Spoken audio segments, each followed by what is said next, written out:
Hello friends, welcome to my channel. இந்த வீடியோவில் இப்போ நீங்கள் பார்த்துட்ருக்கிறது சக்கரவள்ளி கிழங்குல கொழுக்கட்டை ரெசிபி தான். இது எப்படி செய்யலான்றது உங்களுக்கு சொல்கிறேன் பாருங்கள். இது ரொம்ப ஈஸியாக சீக்கிரமாகவே நீங்களே வீட்டிலே செய்யலாம்.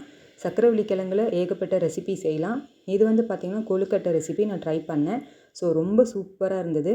அது எப்படி செய்யலான்றது வாங்க வீடியோக்குள்ளே பார்க்கலாம்.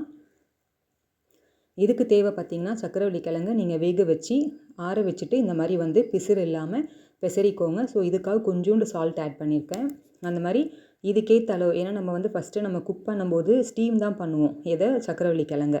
அது பார்த்திங்கன்னா நம்ம ஆவி, அதாவது ஆவி கட்டி வேக வைக்கணும்னு சொல்கிறோம் பார்த்திங்களா, அந்த மாதிரி ஸ்டீம் பண்ணி வேக வைக்கும்போது நம்ம சால்ட் ஆட் பண்ண மாட்டோம். அதுக்காக இந்த மாதிரி செய்யும்போது இதுக்காக கொஞ்சமாக நீங்கள் சால்ட் ஆட் பண்ணிக்கணும்.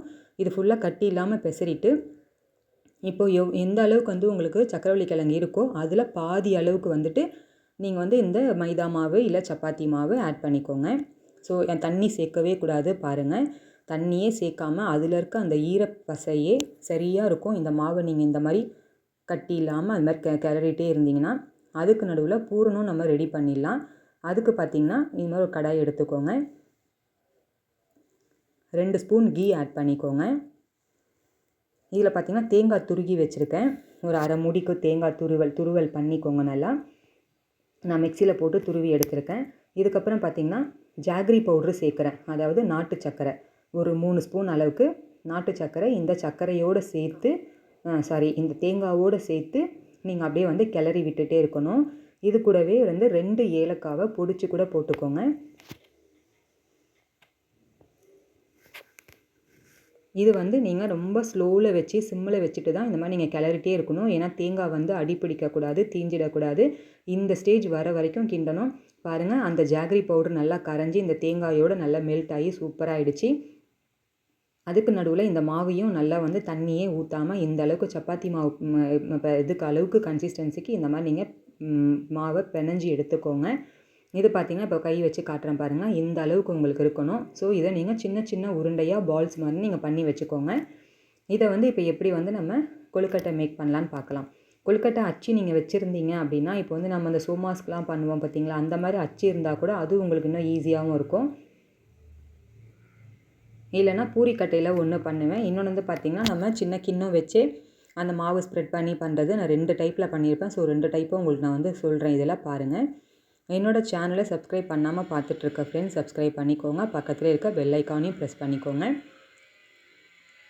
இப்போ பார்த்திங்கன்னா இந்த மாவு ஒரு பட்டர் ஷீட் மாதிரி ஒரு ஷீட் எடுத்துக்கோங்க. இல்லை வாழை இலை உங்களுக்கு இன்னும் சூப்பராக இருக்கும். வாழை இலையில் அப்படியே பண்ணிக்கலாம். இது பார்த்திங்கன்னா லைட்டாக கீ அந்த பேப்பரில் அப்ளை பண்ணிவிட்டு இந்த உருண்டையை வச்சுட்டு இந்த மாதிரி ஒரு பவுல் வச்சு நீங்கள் ஸ்ப்ரெட் பண்ணிங்க, இது மாதிரி அமுக்கி அமுக்கி விட்டீங்க அப்படின்னா அதுவே உங்களுக்கு ஸ்ப்ரெட் ஆகும் ஓரளவுக்கு.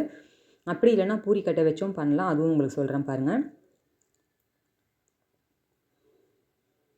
ரொம்ப திக்காக இல்லாமல் ஒரே இடத்துல இல்லாமல் கரெக்டாக எல்லாமே ஈவனாக வர மாதிரி இந்த மாதிரி ஸ்ப்ரெட் பண்ணி விட்டுக்கோங்க. இப்போ பார்த்திங்கன்னா இதுதான் கரெக்டு. இதுக்குள்ளே நம்ம கொஞ்சம் பூரணத்தை ஆட் பண்ணலாம். அதாவது தேங்காய் பண்ணி வச்சுருக்கோம் பார்த்திங்களா, அதை ஆட் பண்ணி டபுளாக ஃபோல்ட் பண்ணிக்கணும். இந்த மாதிரி மூடி விட்டு இந்த எட்ஜஸ் எல்லாமே இந்த மாதிரி அமுக்கி விடுங்க, அது ஓப்பன் ஆகிடாத அளவுக்கு.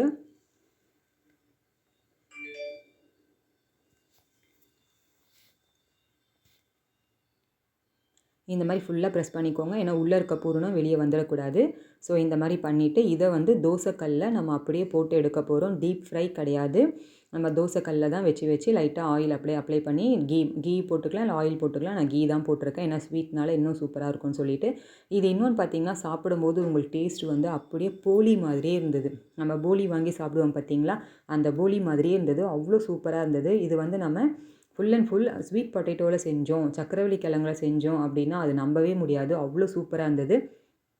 இன்னும் கேட்டிங்கன்னா என் பொண்ணுக்கு சக்கரவள்ளி கிழங்கு பிடிக்கவே பிடிக்காது. ஆனால் இந்த மாதிரி ரெசிபி நான் செஞ்சு கொடுத்தோன்னு அவளுக்கே ரொம்ப பிடிச்சிருந்தது. ஸோ நீங்கள் இதை ஈவினிங் ஸ்நாக்காகவும் நீங்கள் பசங்களுக்கு நீங்கள் செஞ்சு கொடுக்கலாம். இது ரொம்ப ஹெல்தி பார்த்துக்கோங்க. ஏன்னா நம்ம வெளியே வாங்கி கொடுக்கறத அவாய்ட் பண்ணிட்டு நம்ம வீட்டிலே பண்ணலாம். அப்படின்றத எப்படிலாம் இருக்கணும், எப்படிலாம் நம்ம பண்ணணும் அப்படின்றத என்னோடய சேனலில் நான் உங்களுக்கு சொல்லிகிட்டே இருக்கேன். ஸோ என்னோடய சேனலை நீங்கள் சப்ஸ்கிரைப் பண்ணிவிட்டு பார்த்துட்டே வாங்க. இந்த மாதிரி பிரட்டி விட்டு வேக வைக்கணும். இதுவுமே கல் மீடியமான ஃப்ளேமில் தான் இருக்கணும். அப்போ தான் உங்களுக்கு உள்ளெல்லாம் வேகும்.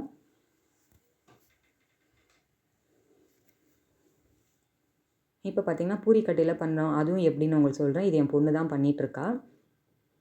ஸோ இது ஒட்டவே கூடாது, ஒட்டாமல் தான் வரணும் இதில். அப்போ நீங்கள் ஆப்போசிட் சைடு இப்படி பண்ணுறப்ப அதுலேயும் வந்து கிழியாமல் ஒட்டாமல் வரணும், பார்த்துக்கோங்க. இதுக்குள்ளே நீங்கள் பூரணம் வைக்கணும் அப்படின்றதுக்காக இது வந்து நீங்கள் கிண்ணம் வச்சு பண்ணால் இந்த அளவுக்கு மெலிசாக அழகாக வராது, ரொம்ப திக்காக வந்துடும் சில இடத்துல அப்படின்றதுனால பூரிக்கட்டை வச்சே பண்ணலாம் அப்படின்னு சொல்லிட்டு என் பொண்ணுக்கிட்ட சொன்னால் அவள் அந்த மாதிரி செஞ்சிட்ருக்கா. ஸோ இதுக்குள்ளேயும் வந்து நீங்கள் அந்த பூரணத்தை ஸ்டஃப் பண்ணணும். சேம் அதே ப்ரொசீஜர் தான். இதுவுமே வந்துட்டு எட்ஜஸ்லாம் கரெக்டாக வந்து உங்களுக்கு உடையாமல் பார்த்து பண்ணுங்கள். ஏன்னா அந்த பூரணம் வெளியே கொட்டிருச்சு அப்படின்னா உங்களுக்கு வந்து அடிப்பிடிச்சிடும் அந்த தோசைக்கல்லில். ஸோ டவாவில் வேக வைக்கும் போது இந்த மாதிரி அந்த சைடு வந்து குறுக்கால் இருக்க பக்கம் வேகாது. ஸோ நான் எப்படி வச்சேன் பார்த்தீங்களா, அந்த மாதிரி அந்த சைடும் வேக வச்சு குத்து வாக்கில் இருக்க வச்சு வேக வச்சு இந்த மாதிரி பண்ணிவிட்டு இந்த மாதிரி நல்லா எல்லா சைடும் குக்கான பிறகு எடுத்துக்கோங்க. பாருங்கள், கடைசியாக பார்த்தோம்னா இந்த அளவுக்கு சூப்பராக இருக்கும். நல்லா வெந்த ஒன்று உள்ளே இருக்க அந்த பூரணமும் நல்லா கொஞ்சம் மெல்ட் ஆகி செம்ம டேஸ்ட்டாக இருந்தது, செம்ம சூப்பராக இருந்தது ஃப்ரெண்ட்ஸ். கண்டிப்பாக நீங்கள் ட்ரை பண்ணி பாருங்கள். என்னோட இந்த வீடியோஸ்லாம் பிடிச்சிருந்தால் லைக், ஷேர், கமெண்ட் பண்ணுங்கள். சப்ஸ்கிரைப் பண்ணாதவங்க சப்ஸ்கிரைப் பண்ணிக்கோங்க. இன்னும் நிறைய வீடியோஸ் இருக்குது, உள்ளே போய் பாருங்கள். தேங்க்ஸ் ஃபார் வாட்சிங்.